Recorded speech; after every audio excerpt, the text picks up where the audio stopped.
Just as the panna cotta was placed in front of me, my phone buzzed. Don't eat. Trust me.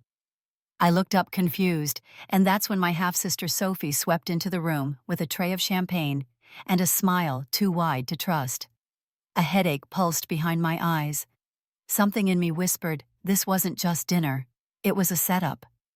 And as the scent of vanilla and white chocolate filled the air, I realized I wasn't losing my mind. Someone was helping me lose it.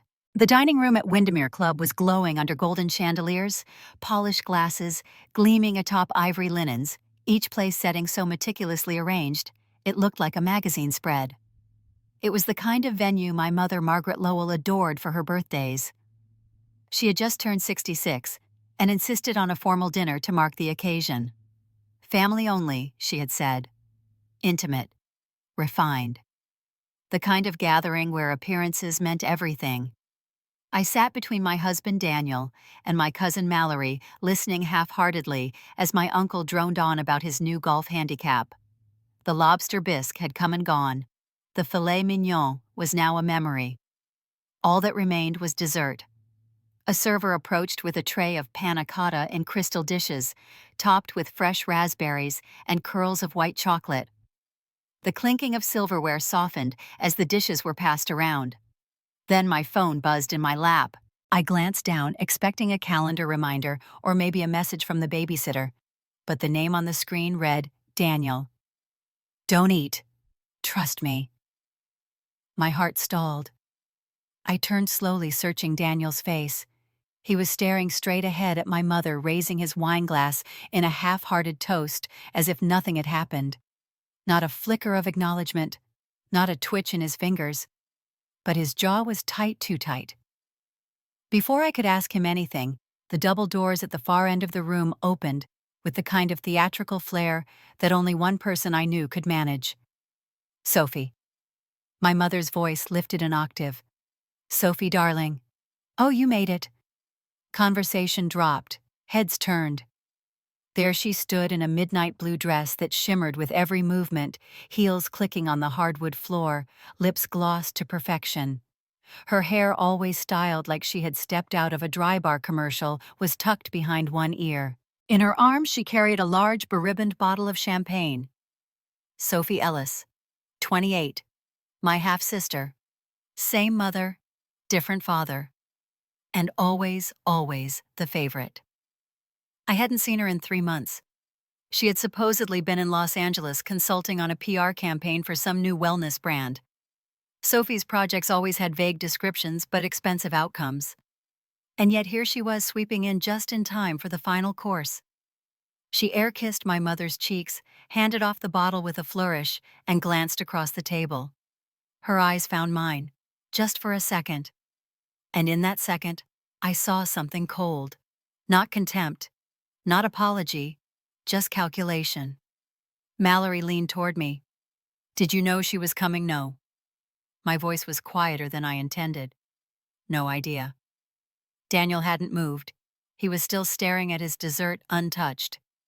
The waiter returned, pouring flutes of the champagne Sophie had brought. My mother's eyes sparkled. Isn't she thoughtful? Margaret beamed, always thinking of everyone. I couldn't take my eyes off the panna cotta. Don't eat. Trust me. The words echoed. I knew Daniel. 12 years of marriage taught me when he was bluffing, when he was trying to protect me. And this was not a bluff. So I didn't eat. I looked at Sophie again. She was laughing now, with my uncle gesturing toward the bottle as if she'd just pulled off some fabulous surprise. Everyone was smiling. Even Margaret. Especially Margaret. I turned back to Daniel. What's going on? I whispered. Quiet. We'll talk after. Not here. The words hit like a stone. Something was happening. Something that stretched beyond awkward family politics or passive-aggressive digs. Daniel looked scared. And Daniel never looked scared. Suddenly I became aware of every sound in the room. The scrape of forks, the polite laughter, the pop of a champagne cork. And then I tasted metal.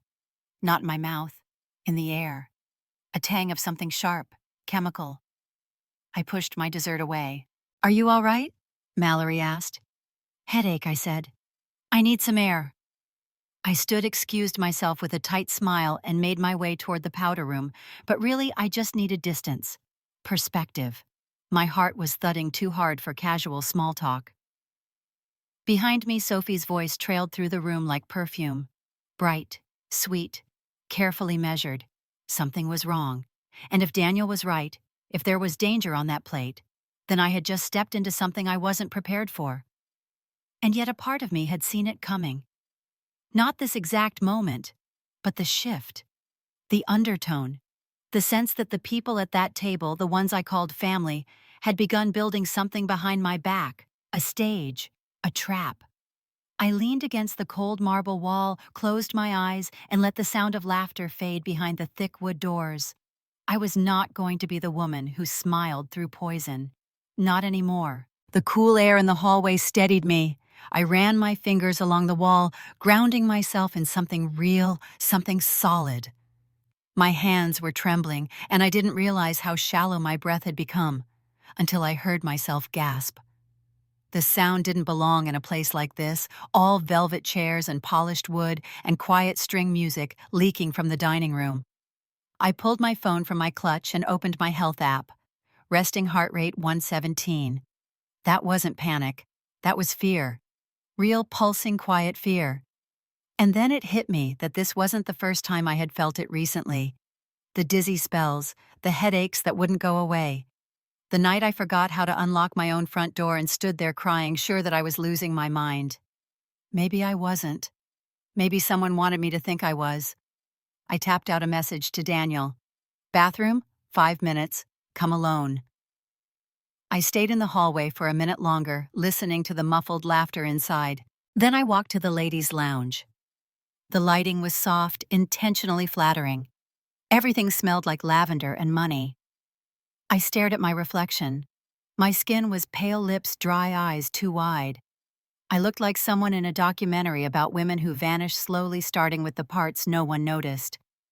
5 minutes later, the door opened. Daniel stepped inside quickly and locked it behind him.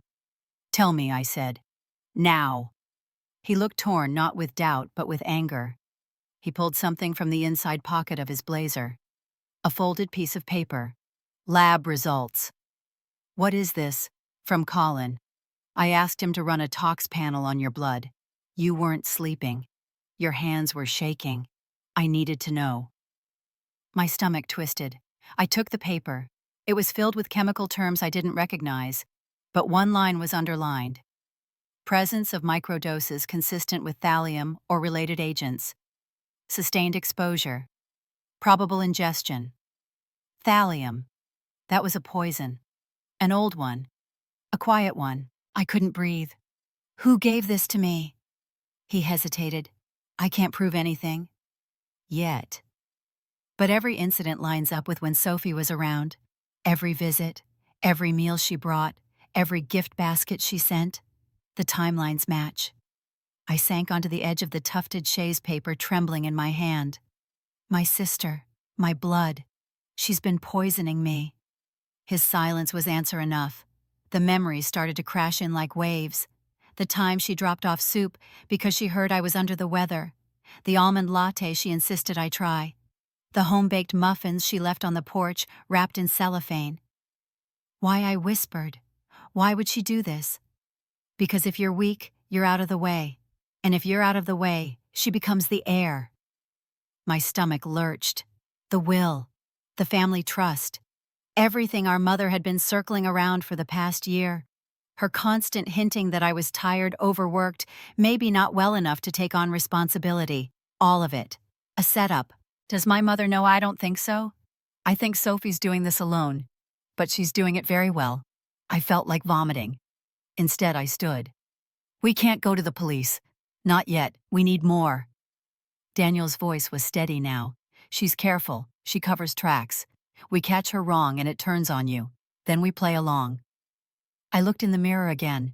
We act like nothing's wrong. But you are not touching anything she brings ever again. He took my hand. I'm watching everything now. Every move she makes. We returned to the dining room together. I forced a smile. Sophie was still glowing in the center of attention, laughing with our cousins, refilling champagne. She didn't even glance my way. 2 hours later, I lay in bed, staring at the ceiling, unable to sleep. I felt the slow throb behind my temples again.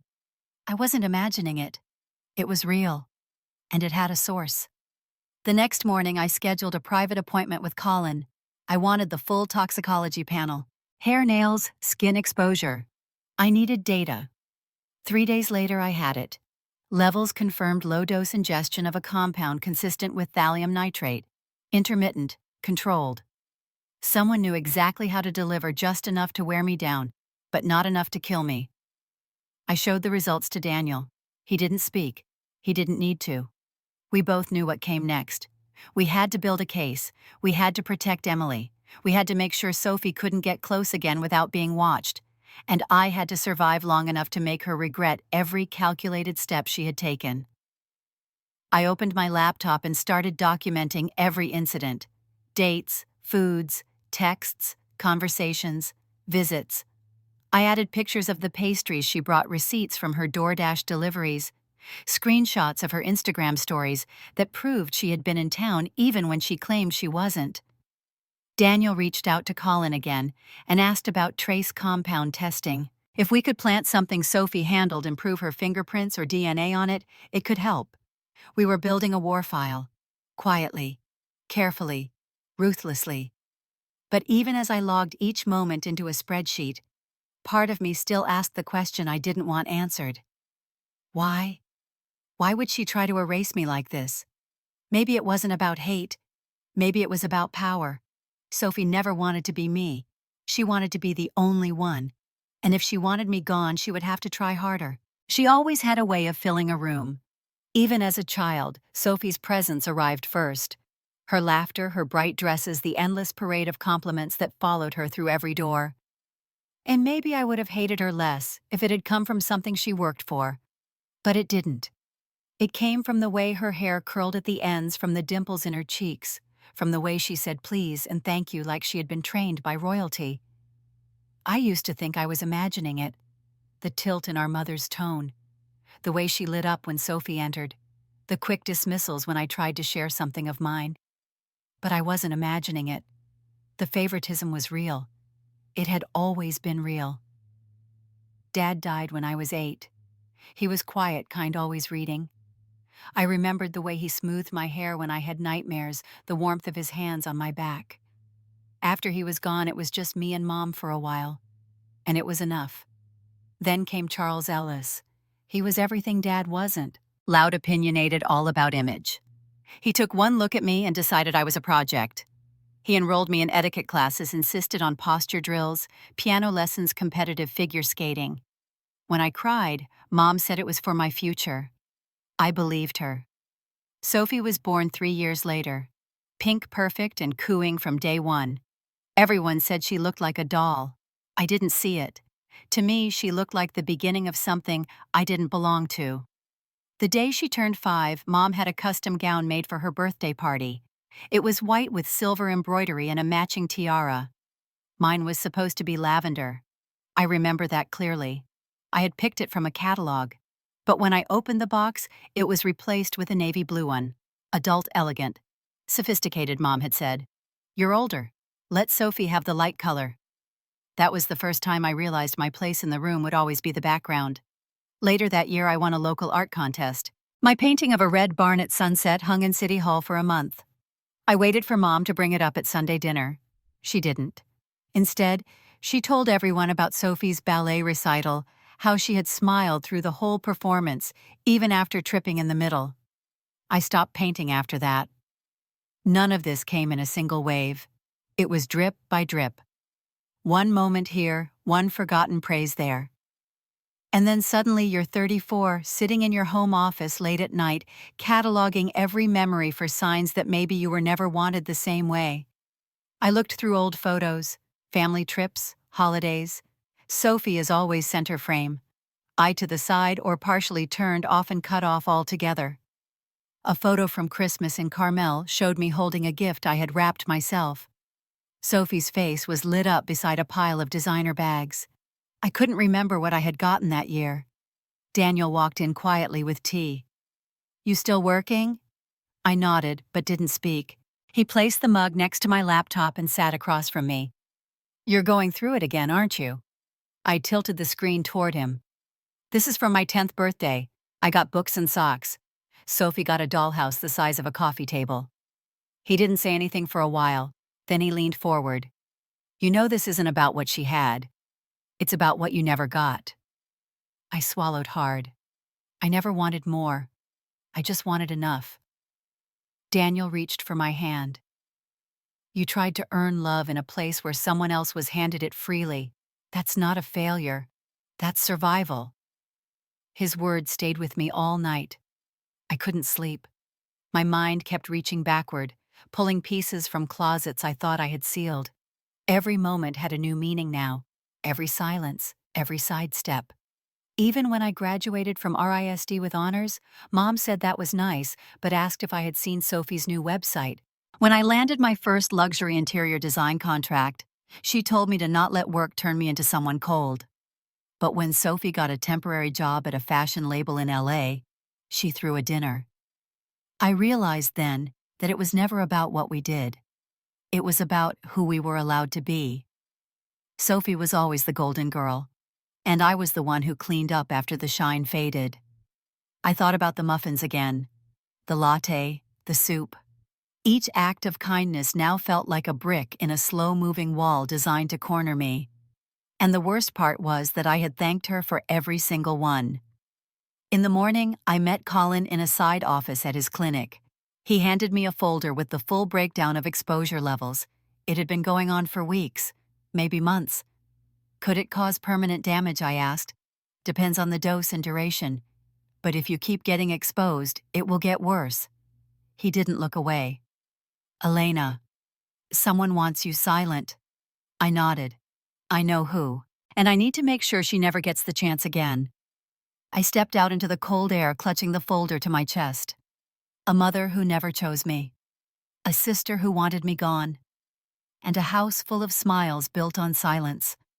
They thought I would crumble. They thought I would disappear like a tired echo in the background. They were wrong. I started with the schedule.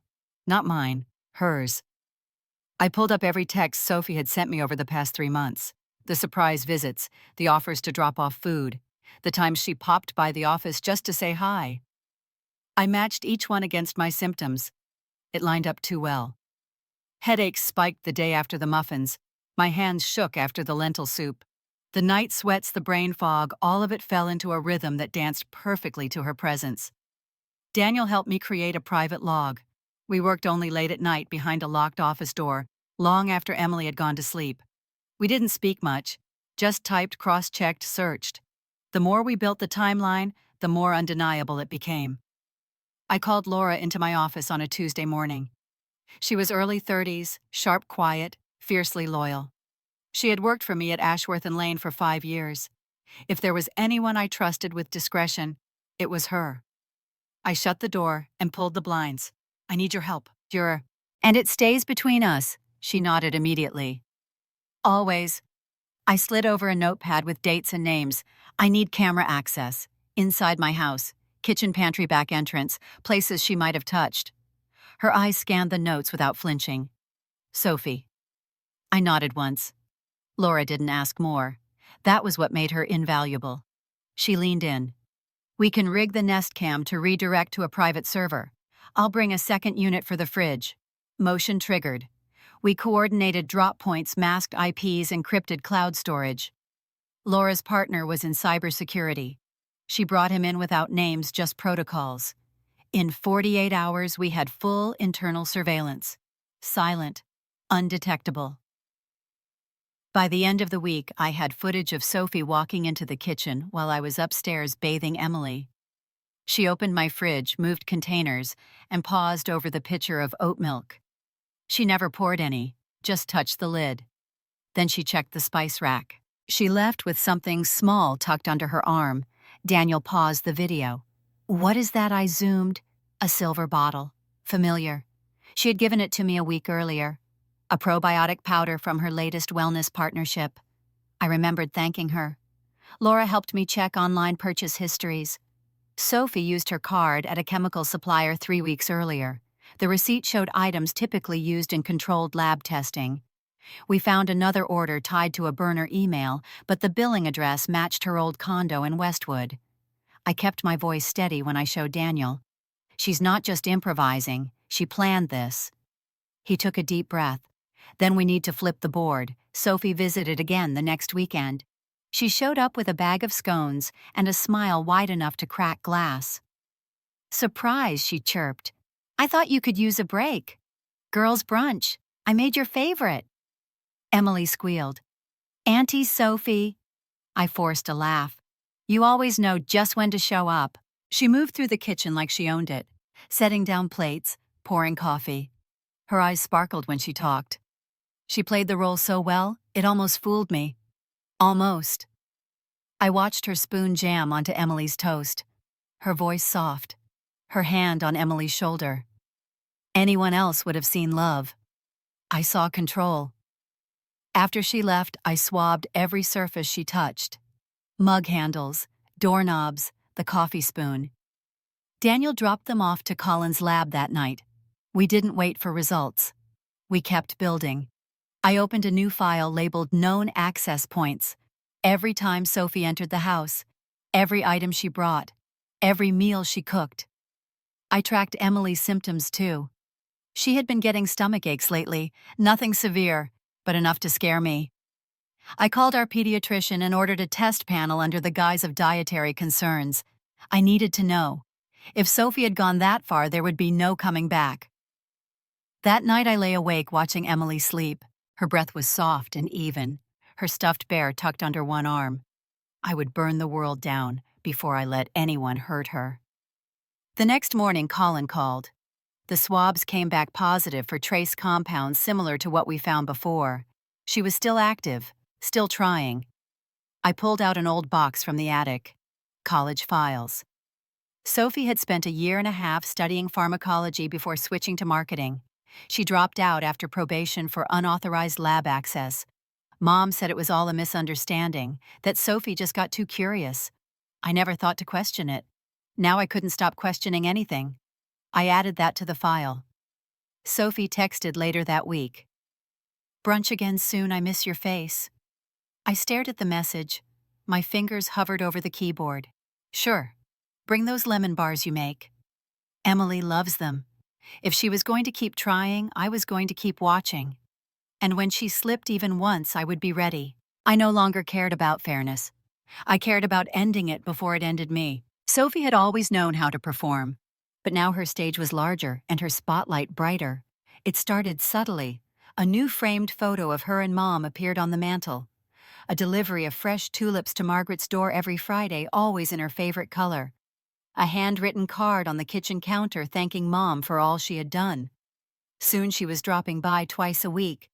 Sometimes with groceries, sometimes with flowers, sometimes with nothing but stories about the new influencer campaign she was leading.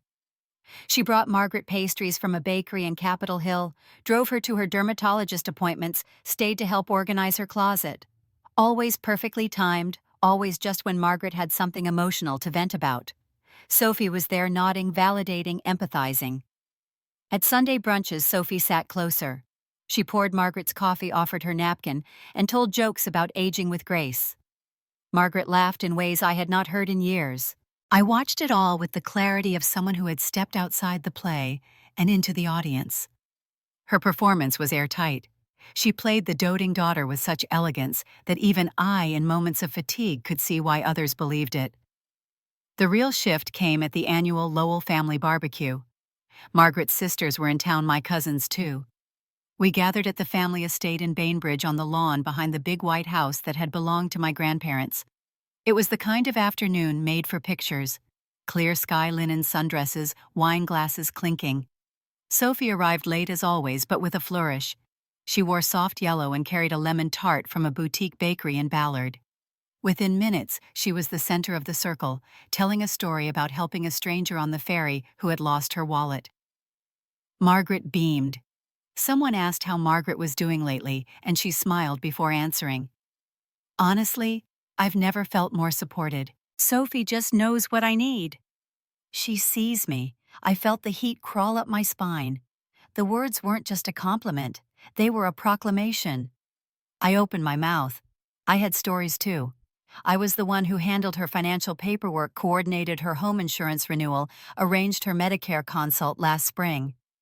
I visited, I called. But my actions weren't charming. They weren't designed for applause. Before I could speak, Sophie interjected. Elena's always so busy. That's why I try to step in where I can. No blame, of course. We all help in different ways. She smiled at me then, wide, innocent, as if she had just offended me.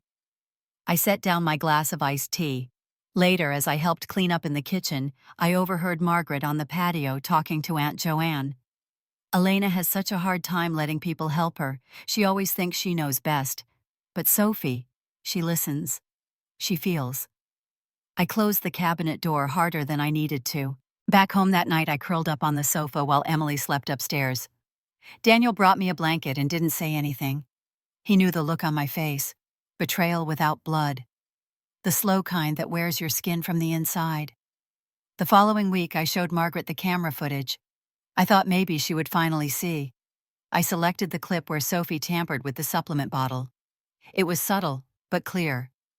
Margaret watched it in silence. Then she pushed the tablet back toward me.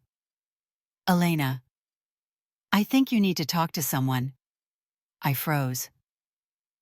What? You've been under so much pressure. You're working non-stop, raising Emily. Maybe you're seeing threats where there aren't any. That's Sophie. That's your daughter, I snapped. She's poisoning me. Margaret didn't flinch. Her expression softened. I know you two have always had tension. Maybe some part of you resents her closeness to me. That's not unusual between siblings. I stood up, heart racing. You think I'm jealous. I think you're exhausted. And I think you've convinced yourself of something awful because you're hurting. There it was. The final blade. Not only would she not believe me, she had rewritten the story to fit her favorite version. The one where Sophie was the light, and I was the bitter shadow. I walked out without another word. That night, I sat on the porch with Daniel, wrapping myself in a sweater that still smelled faintly of paint from Emily's school project. The wind was sharp, the silence sharper. She thinks I'm unstable. Daniel nodded slowly. And that's exactly what Sophie wants. I thought about the years I had spent proving myself. The grades, the jobs, the house, the careful parenting. And yet here I was dismissed with one sentence, one carefully planted suggestion. I stared out into the darkness. I no longer wanted to be believed. I wanted to be proven right. And I would be. It was Laura who heard it first. She had stopped by my mother's house to drop off a folder. Margaret had requested something about a contractor bid for her guest house renovation. Sophie was there. Margaret assumed Laura had already left, but she lingered outside the study to confirm a detail. The door wasn't fully shut. Laura called me that evening. Her voice was calm but clipped. They were talking about the will. I sat upright. What about it? Sophie asked how soon the revisions would be complete. Your mother said Oliver was finalizing a new draft. She said you didn't need much because your career was stable. Her words, not mine. I closed my eyes. Laura continued. She told Sophie she deserved more because she had been there, present, loving. The words hit harder than I expected, not because they were new, but because they were now formalized into a document that would live beyond all of us. I called Oliver Grant the next morning. He had been my mother's estate attorney for almost 15 years. A pragmatic man, clinical, polite, always in gray suits that matched the tone of his voice. He answered on the second ring. Elena, good morning. Is it true, I asked? Are you drafting a new will for my mother? There was a pause. Margaret asked me not to discuss specifics with either of you. But yes, a revision is underway. And it favors Sophie. Another pause. It rebalances. That's the term she used. What's the urgency? I don't set the pace, Elena. I draft what I'm told. I ended the call with a thank you that tasted like metal. Daniel found me at the kitchen table staring at the edge of my phone. She's rewriting history, I whispered. and the law is going to sign off on it. That weekend we had dinner at Margaret's house. It was supposed to be casual, family only. Margaret made her roast chicken with rosemary and fingerling potatoes. Sophie brought red velvet cupcakes. Emily was playing in the den. I was sitting across from Sophie at the table. My mother had just finished telling a story about how Sophie once cleaned out her medicine cabinet and reorganized it by expiration date. Everyone laughed. I cleared my throat. Has anyone heard of Gregory Hale? The table quieted. Margaret raised an eyebrow. Who Gregory Hale? Works for a lab in Tacoma. Specialty Chemicals Division. Sophie, do you know him? Sophie blinked slowly. No. Should I? I looked at her. I think you already do. Daniel touched my knee under the table. Margaret's voice sharpened. Elena, what are you implying? I turned to her. I'm suggesting that Sophie has a financial connection to someone who sells restricted compounds. Ones that match what has been found in my system. Margaret's eyes flared. That's enough. It isn't. I have evidence. Deliveries, shared financials, timestamped logs. You sound paranoid. I have been poisoned, Mom. And instead of going to the police, you're attacking your sister at dinner? The room fell into silence. Sophie's expression was perfect, wounded but composed. Margaret stood. I think we're done here. Sophie helped me clear the plates. No one moved. I stood slowly. I'm not jealous. I'm not unstable. I'm not angry because she bought you flowers or wrote you cards. I'm angry because she's trying to erase me. And you're letting her. Margaret looked away. Her silence said more than words ever could. Daniel and I left without dessert. Emily was quiet in the back seat, half asleep with her bear in her lap. When we got home, I walked straight into the garage and sat on the steps. Daniel followed a few minutes later. You were right to say it, he said. I pressed my hands into my thighs. I knew what I was doing. I also knew the cost.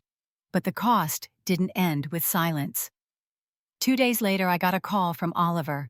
His voice was stiffer than usual. Your mother has officially filed the revised draft. It's set to be signed next week.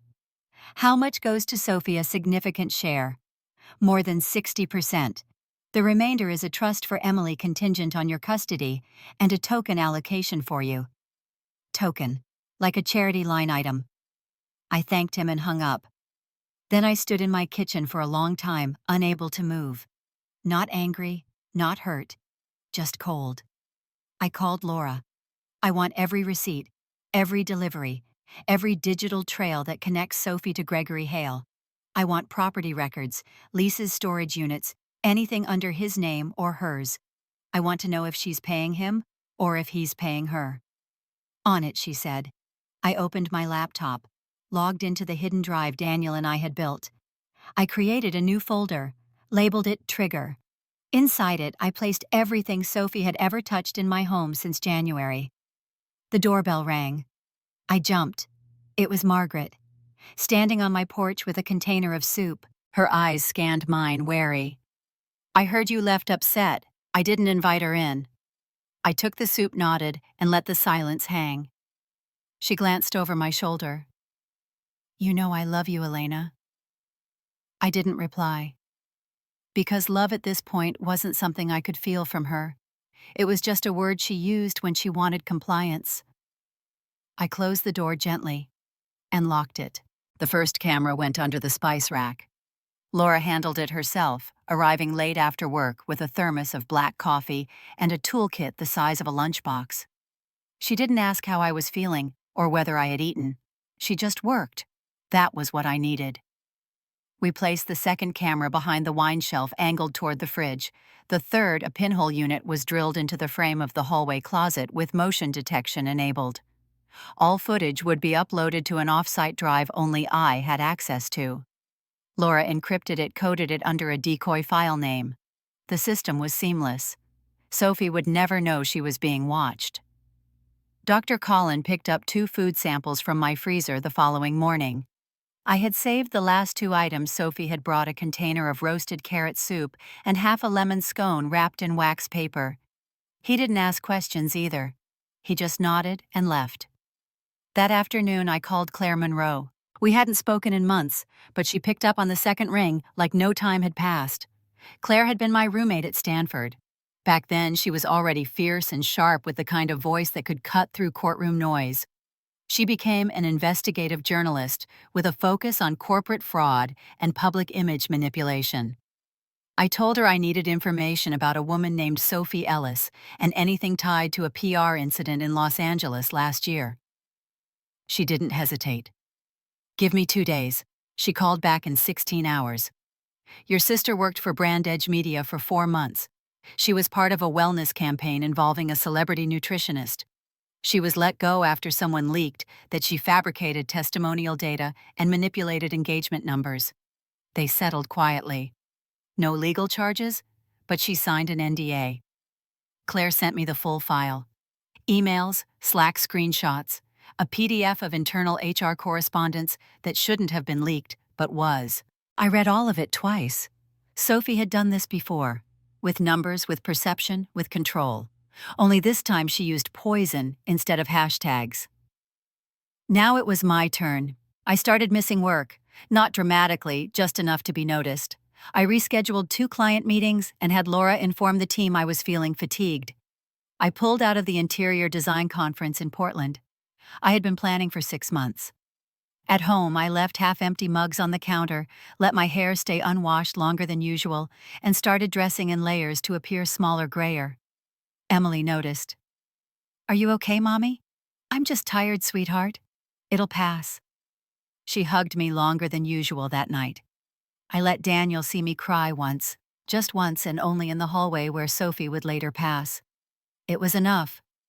The next weekend, Sophie arrived with a Tupperware container of almond banana bread and 2 small jars of homemade turmeric tea concentrate. She was radiant. "I heard you weren't feeling great," she said, her tone soft and concerned. "I thought this might help. Anti-inflammatory, good for immunity." I smiled faintly. "Thank you." She stayed longer than usual, walked Emily through a coloring book while I sat nearby, a blanket over my shoulders. She asked me questions about my work schedule, my clients, and whether I had been considering stepping back for a while. I kept my voice low. "I don't know. It's hard to focus." That night, I labeled the tea containers A1 and A2 and placed them in a sealed bag. The banana bread went into the freezer untouched. By the end of the week, I had the lab results. Both tea jars contained detectable traces of a compound consistent with low-grade thallium masked by herbal additives. Colin's email was brief but emphatic. "She's not just continuing, she's escalating." I stared at the screen, then at the footage from camera 3. Sophie had lingered in the kitchen 5 minutes longer than necessary, while Emily was in the other room.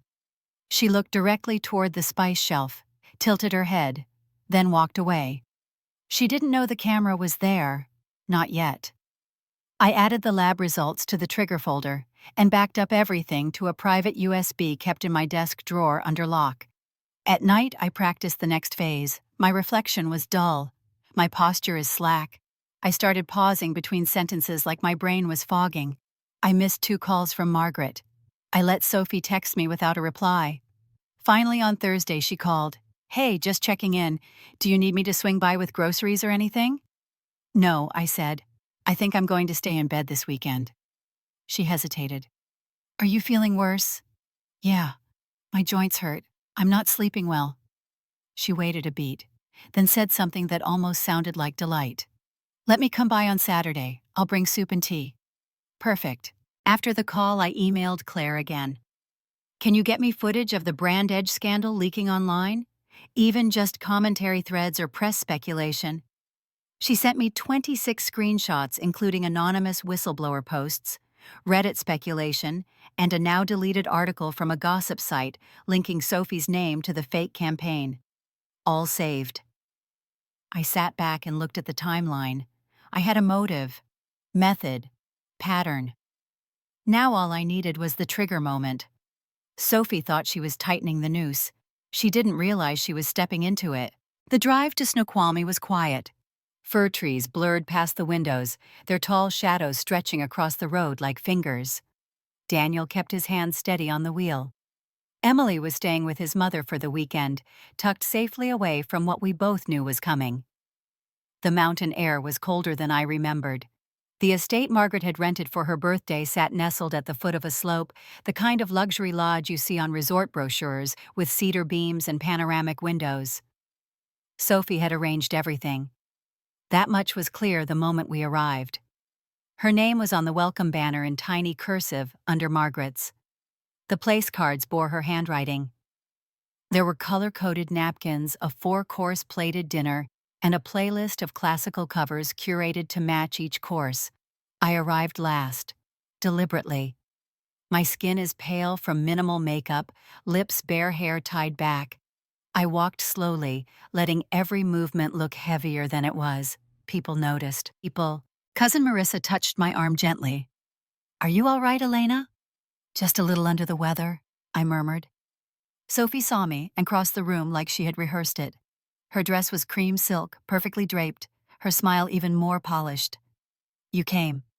I wasn't sure. I offered her a tired smile. "Of course, wouldn't miss it." David circled to the corner of the room where Margaret's laptop sat on a small desk behind the bar. He leaned over it, pretending to check emails. I saw the flick of his wrist. The USB drive was in. Laura arrived shortly after and moved through the dining room casually. She wore a dark shawl and carried a small clutch that held 2 miniature cams. She disappeared into the kitchen. Dinner began at 7. Roasted beet salad with candied pecans, truffle risotto, braised short rib. The wine flowed easily. Margaret laughed loudly at every story Sophie told, as if rehearsed to match the flicker of the candlelight. I barely touched my plate. The panna cotta came out just after 9. Coconut cream topped with fresh raspberries. It was one of my favorite desserts. Sophie knew that. She carried the tray herself, both hands poised perfectly under the platter. The lights dimmed slightly as she stepped into the room, like the entire house was yielding to her performance. Special treat for the birthday girl and our guests. Homemade with love. She placed a small white dish in front of me last. Our eyes met. I lifted the spoon slowly. The scent was familiar. Cream sugar, a hint of vanilla. But there was something else. Bitter. Faint. Wrong. I let the spoon hover above the surface. Then I set it down. A silence spread like a ripple. I looked at Sophie. "There's something about this. I recognize a strange taste. Or smell, maybe." My tone was calm, controlled. But the message landed like a blade. Margaret blinked. "What do you mean?" I pushed the dish an inch forward. "It's nothing, probably. My senses have been off lately. It smells different what I remember." Sophie smiled tightly. "It's coconut panna cotta, your favorite. Same recipe I used last year." I nodded. "Of course. Maybe it's just me." She tilted her head. "You haven't eaten much tonight." I gave a soft laugh. No appetite. Strange, right? David reached for his fork, then set it down again. The rest of the table hesitated. Margaret spoke up a little too brightly. "Well, if no one's eating it, I'll have a second one." She reached for mine. I placed a hand gently on her wrist. "Maybe wait. I'd hate for anyone else to feel sick too, just in case." More silence. The tension was now something thick and visible, like steam rising from under the table. Sophie's voice cracked just slightly. "You think I would do something to your food?" I met her eyes. "I think sometimes we do things we don't expect when we feel pressure. Or maybe when we want to be the only one someone sees." Her smile disappeared. Laura re-entered the room, then moving behind the guests with a carafe of water. She paused behind Sophie for just a second too long. I stood slowly. "I'm going to step outside for a bit, get some air." David followed. Outside, the air was sharper than before. I walked past the porch toward the edge of the clearing. "She knows," I said. "Let her," Daniel replied. Inside, I heard Margaret calling my name. I didn't turn around. I just needed a minute longer before this night stopped pretending to be a celebration. Inside the dining room, the silence had calcified. Margaret still stood near her seat, one hand hovering over the untouched panna cotta. Sophie remained frozen at the end of the table, her expression strained in a way I had never seen before. The performance mask was cracking. I stepped back in and cleared my throat. Before anyone speaks again, I have one more guest to introduce. Claire appeared from the far hallway, dressed simply in navy, a press badge barely visible inside her coat pocket. Most people didn't recognize her. Sophie did. Her eyes widened for half a second, then she looked away. Claire walked to the center of the room and held up a small audio device. She clicked it once. Static, then Sophie's voice. "It'll be fine. It's just the last dose. She's weak already. She won't make it past Mom's birthday, I promise." The room erupted. Someone gasped audibly. A fork clattered to the floor. Margaret sat down slowly, as if the air had been pulled from her lungs. "What is that?" Sophie stammered. "That's not me. That's fake." Claire stayed calm. "The call was recorded 2 weeks ago, verified and matched to your cell. The recipient was Gregory Hale, currently under investigation." Sophie turned to Margaret. "Mom, I swear to God I would never hurt Elena. Never." I didn't flinch. I moved to the sideboard and picked up the tablet Laura had left earlier. I tapped once, and the footage began. Sophie in the kitchen, opening a small vial, tipping it into the saucepan, stirring slowly, then smiling to herself. I turned the screen toward the table. "You brought that soup 3 weeks ago. I saved it. Had it tested." Margaret's mouth trembled. Her eyes shifted between Sophie and me, like trying to decide which world was real. "Why?" she whispered. "Why would you do this?" Sophie stepped forward. "It's not true. That video could be anything. She's manipulating all of you." Claire spoke again. "Sophie Ellis, formerly of Brand Edge Media, was terminated after falsifying campaign data and forging public engagement metrics. She signed an NDA. But the truth found its way out." I added softly. "This is your pattern. Lies wrapped in care, poison in sugar." Sophie's voice sharpened. "This is a setup. She's jealous.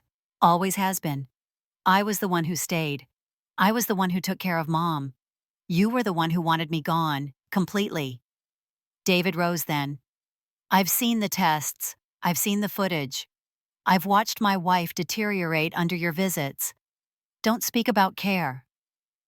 One of the guests stood abruptly, an older cousin of Margaret's. She gathered her purse and coat without a word and walked out. Another followed. Margaret sat motionless, her hand clenched the edge of the table. Sophie's eyes filled with tears. Her voice broke. "I didn't mean for it to go that far. I was just so tired of being second." I stood straighter. "You weren't second. You were just never willing to earn first." The room was brittle with silence. Finally, Margaret spoke. "Elena, I didn't know. I thought—" I turned toward her. "You chose what you wanted to see. I gave you everything. And when I asked for belief, you gave me suspicion." She nodded slowly. Her eyes shimmered. "I'm sorry." But it was too late for apologies. I stepped back, gathered my coat, and walked toward the door. Claire followed. Daniel was already waiting near the car. As I reached the foyer, I heard Sophie call after me. "Please, Elena." But I didn't look back. Some nights stop pretending to be celebrations. This one finally did. The room didn't breathe for a long time after I left.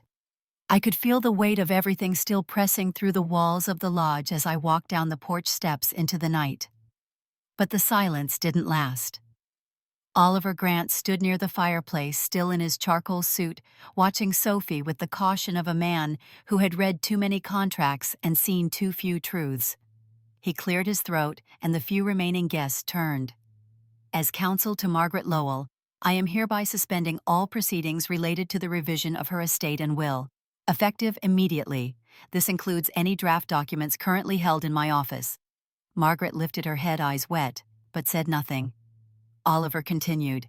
"In light of the recordings, the footage, and the verbal admissions tonight, no further action will be taken regarding inheritance modifications until a full legal review and forensic investigation are complete." Sophie's face collapsed. "You can't." She turned toward Margaret. "Mom, tell him?" "Tell him I didn't mean." Margaret still said nothing. Oliver looked at Sophie calmly.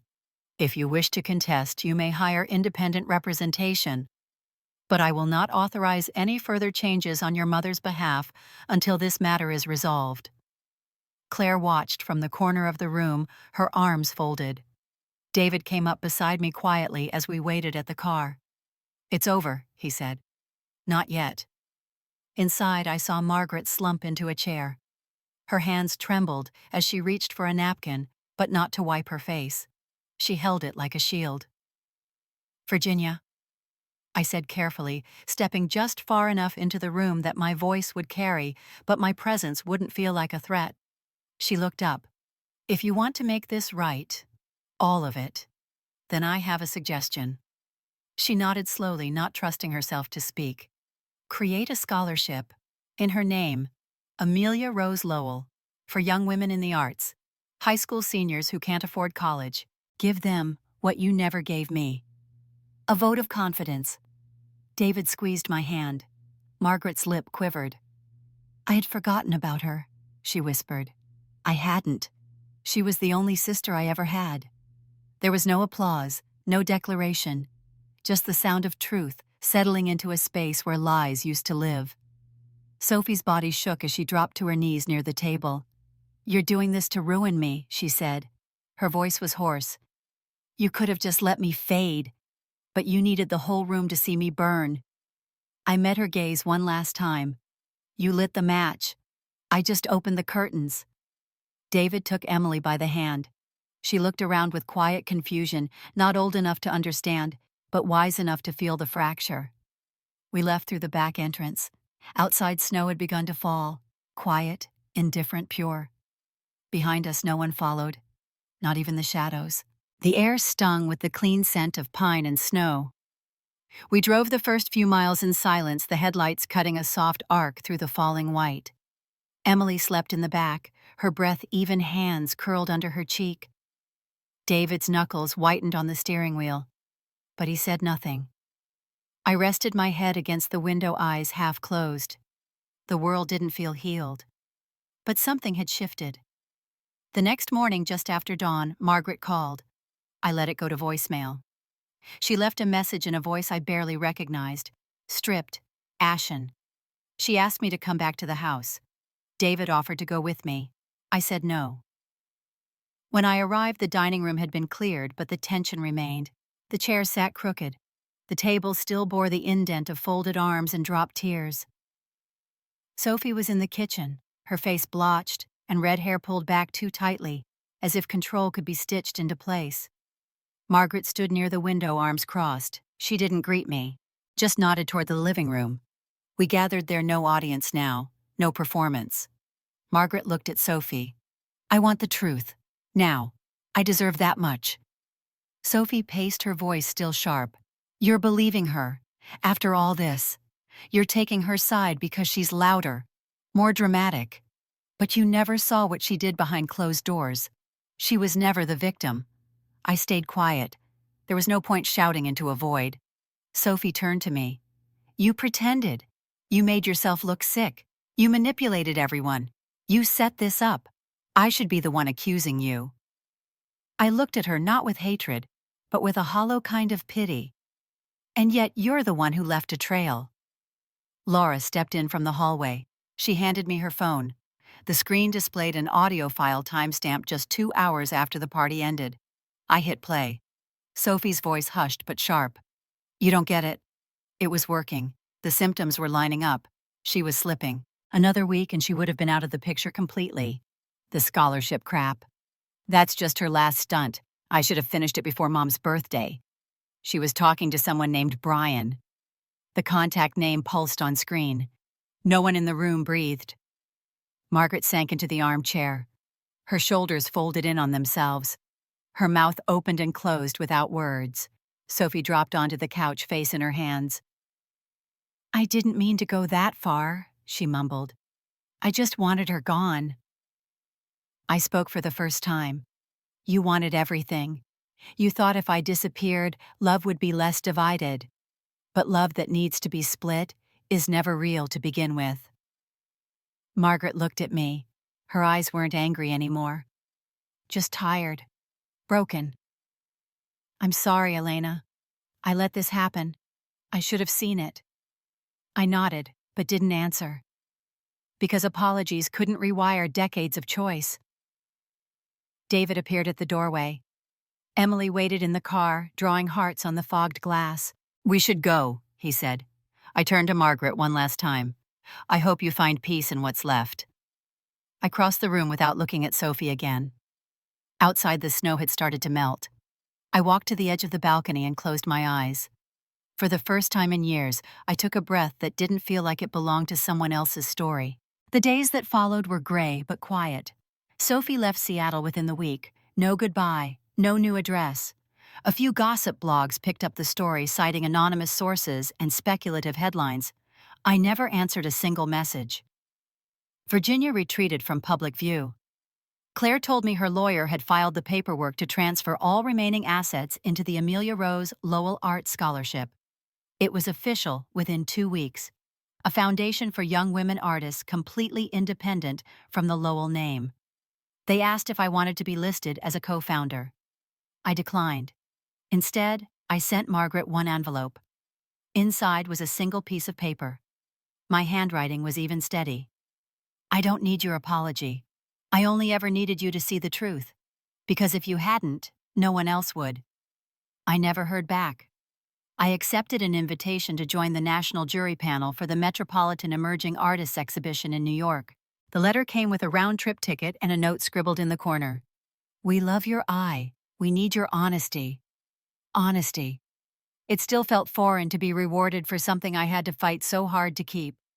David drove me and Emily to the airport. We didn't say much. There was nothing left to explain.